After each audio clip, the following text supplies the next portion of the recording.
Welcome to a French short story from Ablas. We'll start by reading the story with only French subtitles, and then again with its English translation too.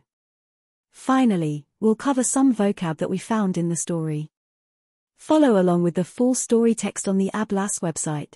A link will be in the description.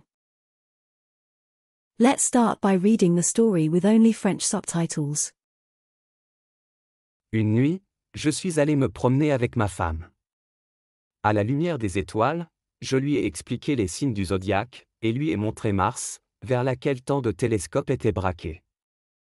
La nuit était chaude. Il y avait des lumières aux fenêtres supérieures des maisons alors que les gens allaient se coucher. Au loin, depuis la gare, on entendait le bruit des trains, que la distance rendait presque mélodieux. Ma femme m'a fait remarquer l'éclat des feux de signalisation rouge, vert et jaune suspendus dans un cadre contre le ciel. Tout semblait si sûr et si tranquille. Puis vint la nuit de la première étoile filante. On l'a vue tôt le matin, se précipitant sur Winchester, une ligne de flammes dans l'atmosphère. Des centaines de personnes ont dû la voir et la prendre pour une étoile filante ordinaire.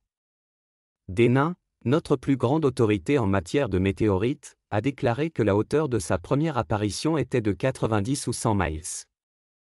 Il lui a semblé qu'elle était tombée sur Terre à une centaine de miles à l'est de lui. J'étais chez moi à cette heure-là, j'écrivais dans mon bureau, et je n'ai rien vu. La plus étrange de toutes les choses qui soient jamais arrivées sur Terre depuis l'espace doit être tombée pendant que j'étais assis là, et j'aurais pu la voir si j'avais levé les yeux. Certains de ceux qui l'ont vu voler disent qu'il voyageait avec un sifflement. De nombreuses personnes du Berkshire, du Surrey et du Middlesex ont dû la voir tomber, tout au plus, auraient pensé qu'une autre météorite était descendue. Personne ne semble avoir pris la peine de chercher la masse tombée cette nuit-là. Mais très tôt le matin, Ogilvy, l'astronome bien connu, qui avait vu l'étoile filante, et qui était convaincu qu'une météorite se trouvait quelque part dans les environs, s'est levé de bonne heure avec l'idée de la trouver. Il l'a bien trouvée, peu après l'aube, non loin des sablières. Un énorme trou avait été fait par l'impact du projectile, et le sable et le gravier avaient été violemment projetés dans toutes les directions. La chose elle-même était presque entièrement enfouie dans le sable. La partie découverte avait l'apparence d'un énorme cylindre, et avait un diamètre d'environ 30 mètres.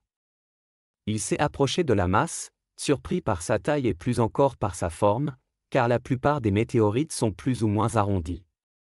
Elle était cependant encore si chaude de son vol dans l'air qu'il lui était interdit de s'en approcher davantage. Le petit matin était merveilleusement calme, et le soleil était déjà chaud. Il ne se souvient pas d'avoir entendu d'oiseaux ce matin-là, il n'y avait certainement pas de brise, et les seuls sons étaient les faibles mouvements provenant de l'intérieur du cylindre. Soudain, il remarque qu'une partie de la cendre qui recouvrait la météorite tombe du bord circulaire de l'extrémité. Elle tombait en flocons et pleuvait sur le sable. Un gros morceau s'est soudainement détaché et est tombé avec un bruit sec qui lui a fait venir le cœur à la bouche. Pendant une minute, il n'a pas compris ce que cela signifiait et, malgré la chaleur excessive, il est descendu dans la fosse pour mieux voir la chose. Il a supposé que le refroidissement du corps pouvait expliquer ce phénomène, mais ce qui a perturbé cette idée, c'est le fait que la cendre ne tombait que de l'extrémité du cylindre. Et puis il aperçut que, très lentement, le dessus circulaire du cylindre tournait progressivement sur son corps. Même à ce moment-là, il ne comprenait pas ce que cela indiquait, jusqu'à ce qu'il entende un grincement sourd. Puis il s'est rendu compte que le cylindre était en fait artificiel, creux, avec une extrémité qui se dévisse. Quelque chose dans le cylindre était en train de dévisser le dessus. Now we'll read the story again with both French and English subtitles. Une nuit, je suis allé me promener avec ma femme. À la lumière des étoiles, je lui ai expliqué les signes du zodiaque, et lui ai montré Mars, vers laquelle tant de télescopes étaient braqués. La nuit était chaude. Il y avait des lumières aux fenêtres supérieures des maisons alors que les gens allaient se coucher. Au loin, depuis la gare, on entendait le bruit des trains, que la distance rendait presque mélodieux.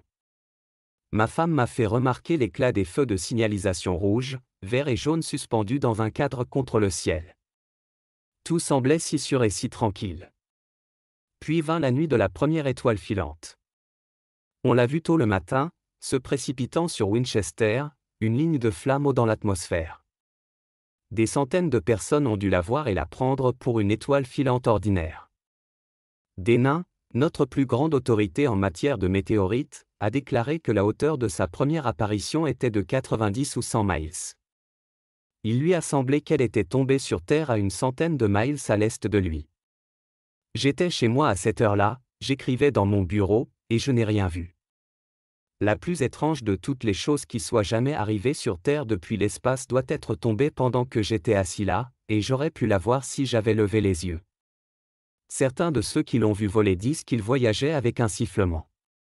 De nombreuses personnes du Berkshire, du Surrey et du Middlesex ont dû la voir tomber et, tout au plus, auraient pensé qu'une autre météorite était descendue. Personne ne semble avoir pris la peine de chercher la masse tombée cette nuit-là.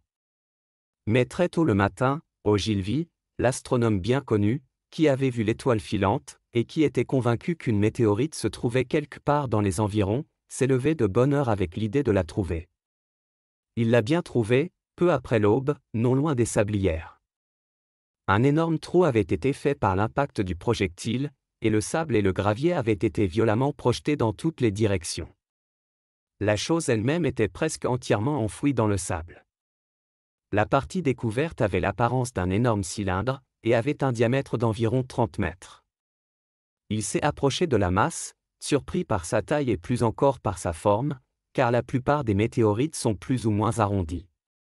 Elle était cependant encore si chaude de son vol dans l'air qu'il lui était interdit de s'en approcher davantage. Le petit matin était merveilleusement calme, et le soleil était déjà chaud. Il ne se souvient pas d'avoir entendu d'oiseaux ce matin-là, il n'y avait certainement pas de brise, et les seuls sons étaient les faibles mouvements provenant de l'intérieur du cylindre. Soudain, il remarque qu'une partie de la cendre qui recouvrait la météorite tombe du bord circulaire de l'extrémité. Elle tombait en flocons et pleuvait sur le sable. Un gros morceau s'est soudainement détaché et est tombé avec un bruit sec qui lui a fait venir le cœur à la bouche. Pendant une minute, il n'a pas compris ce que cela signifiait et, malgré la chaleur excessive, il est descendu dans la fosse pour mieux voir la chose. Il a supposé que le refroidissement du corps pouvait expliquer ce phénomène, mais ce qui a perturbé cette idée, c'est le fait que la cendre ne tombait que de l'extrémité du cylindre. Et puis il aperçut que, très lentement, le dessus circulaire du cylindre tournait progressivement sur son corps. Même à ce moment-là, il ne comprenait pas ce que cela indiquait, jusqu'à ce qu'il entende un grincement sourd. Puis il s'est rendu compte que le cylindre était en fait artificiel, creux, avec une extrémité qui se dévisse. Quelque chose dans le cylindre était en train de dévisser le dessus. Let's recap over the vocab we found in the story. Night, Nuit,